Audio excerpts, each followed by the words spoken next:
فرمایا اگر تم زکوٰۃ دے دو گے تو اپنے مال کو محفوظ کر لو گے، تم اپنے مال کو محفوظ کر لو اور اس طرح محفوظ کر لو گے جس طرح مضبوط قلعوں کے اندر کوئی چیز محفوظ ہوتی ہے۔ زکوٰۃ دے دو گے تو تمہارا مال محفوظ ہو جائے گا، بچ جائے گا۔ پھر سال گزرنے پر زکوٰۃ دینی ہے۔ سال گزرنے سے مراد وہ والے مہینے نہیں او وڈیرے نے یاد کر لینے سون بھادو اسو تے منڈے کہنے نے جنوری فروری، تو اسلامی مہینے کدھر گئے جی؟ تو زکوٰۃ جو ہے وہ چاند کے مہینوں کے حساب سے فرض ہے، یاد رکھیں۔ اعلیٰ حضرت فاضل بریلوی رحمۃ اللہ تعالیٰ نے فتاوی رضویہ شریف میں فرمایا ہے کہ چونکہ یہی مہینے حج کے ہیں، حج کس حساب سے ہوتا ہے؟ چاند کے حساب سے۔ کس حساب سے بولیے گا جی؟ رمضان کس حساب سے آتا ہے؟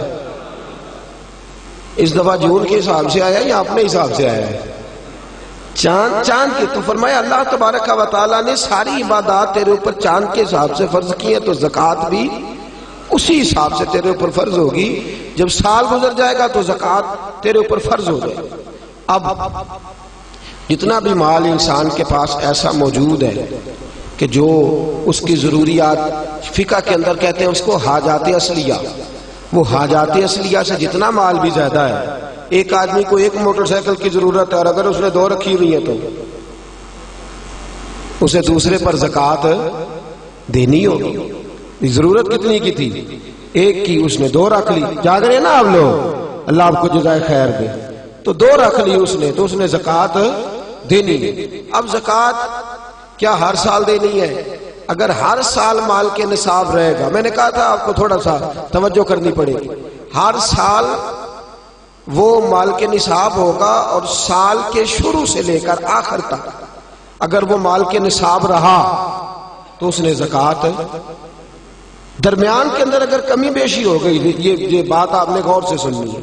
میرے پاس صدر الشریعہ مولانا امجد علی اعظمی رحمۃ اللہ علیہ خلیفہ اعلیٰ حضرت کتاب میں ساتھ رکھے ہوئے ہیں، ساتھ جو ہمارے ہاں انسائکلوپیڈیا ہے فقہ حنفی کا، میں بڑی باریک کر کے اور آسان کر کے مسائل فقہ آپ کی خدمت میں عرض کرنے کی کوشش کر رہا ہوں، سمجھیے گا بات۔ ایک شخص کے پاس پیسے موجود تھے، 10 لاکھ روپیہ پڑا تھا اس کے اکاؤنٹ میں۔ اب اس کے پاس یکم رمضان کو 10 لاکھ روپیہ تھا، لیکن درمیان میں وہ 9 بھی ہوا ہے، وہ 8.5 بھی ہوا ہے۔ جب اگلے سال کا یکم رمضان آیا تو وہ پھر 10 لاکھ ہو گیا ہے، وہ چاہے 1 مہینہ پہلے ہو یا 1 منٹ پہلے ہو، اس نے اس کی زکوٰۃ۔ اب وہ یہ نہیں کہہ سکتا کہ میرے پاس تو درمیان میں 2-3 دفعہ کم بھی ہوا ہے تو سال تو گزرا ہی نہیں۔ ہاں، مال فی نفس سے ہی ختم ہو جائے، بالکل ختم ہو جائے، رہے ہی نہ۔ ایک دفعہ 10 لاکھ کا 10 لاکھ ہی چلا گیا، اس کی جیب میں کوئی شے نہیں بچی۔ اب جب نئے سرے سے 10 لاکھ آئے گا تو سال اس حساب سے کاؤنٹ کیا جائے، تو اس پر زکوٰۃ دینی ہے۔ ہاں، اگر اس نے قرض دینا ہے تو پہلے قرض ادا کرے گا، پھر وہ زکوٰۃ دے گا۔ زکوٰۃ دینے کی بات آپ کی سمجھ میں آ گئی؟ کتنی دینی ہے؟ نصاب کتنا ہے؟ ویلو پھر سونے دی گل ہی کر دے ہو، اللہ میں چاندی دی بھی کیتی ہے، 52.5 تولے چاندی یا 7.5 تولا سونا، اس پر زکوٰۃ آئے گی۔ سال گزرنے کے بڑا آسان رکھا ہے شریعت نے اس نے، اور جو ضروریات سے زیادہ چیزیں ہوں گی اس پر زکوٰۃ آئے گی۔ اور مال تجارت پر زکوٰۃ آئے گی، سن لے، کس مال پر زکوٰۃ آئے گی؟ سارے بول دیں ایک دفعہ آپ کو یاد ہو جائے، کس مال پر؟ مال، یعنی جو مال آپ نے انویسٹ کیا ہوا ہے نا، نفع پر نہیں آئے گی، سن لے، مال تجارت پر ہے۔ یعنی جتنا دکان کے اندر مال پڑا ہے، کپنا جتنا پڑا ہوا ہے، برتن جتنے پڑے ہوئے ہیں دکان کے اندر، جس قدر سامان پڑا ہوا ہے، سب کا حساب لگا کے زکوٰۃ دینی، سب کا حساب لگا۔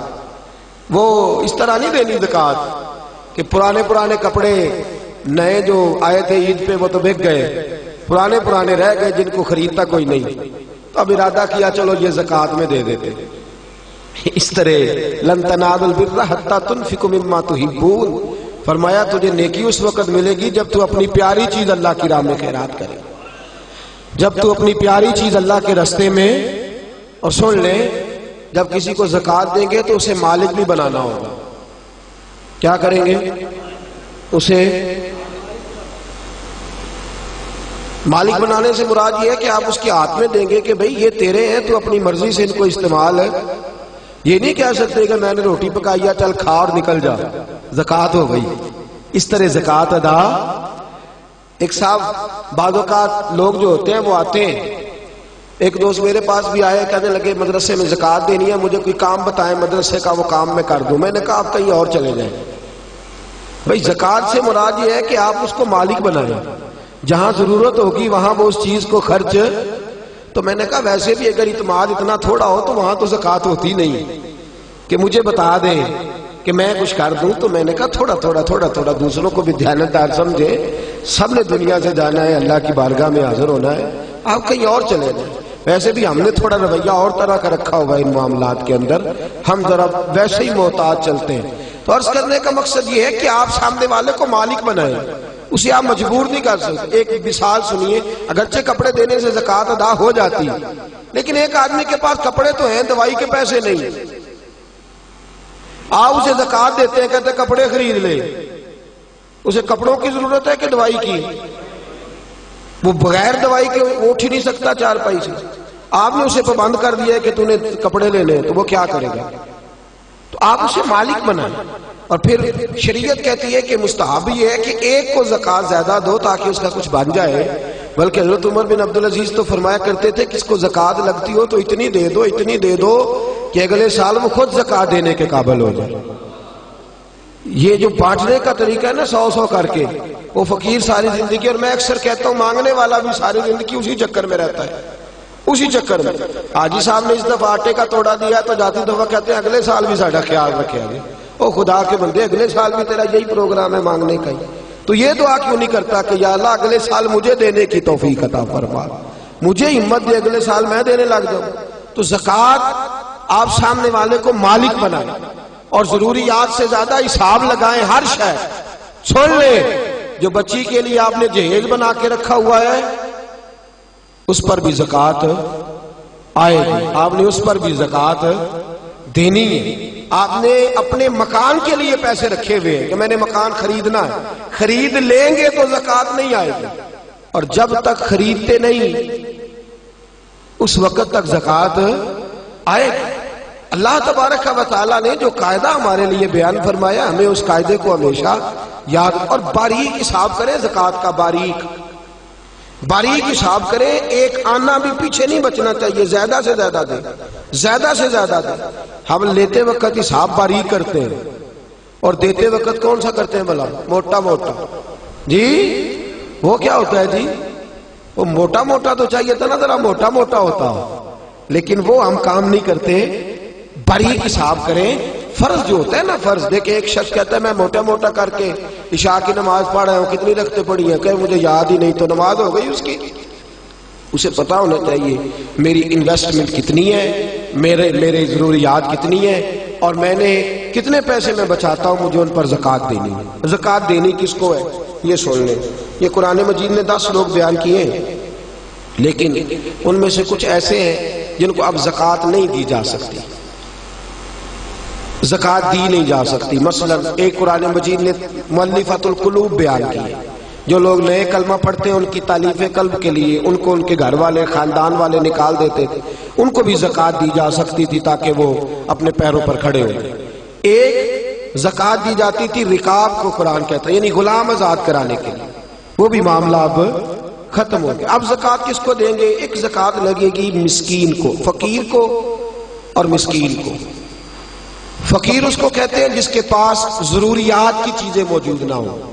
کون سی چیزیں جی؟ یعنی وہ اپنی ضروریات بھی بیچارہ خود پوری نہیں کر سکتا، وہ اپنی دوائی نہیں لے سکتا، وہ اس کی آمدن اتنی تھوڑی ہے کہ وہ جو اس کی تنخواہ ہے ماہانہ اس سے وہ اپنی گزر اوقات نہیں کر سکتا. تو اس کو کیا کہتے ہیں؟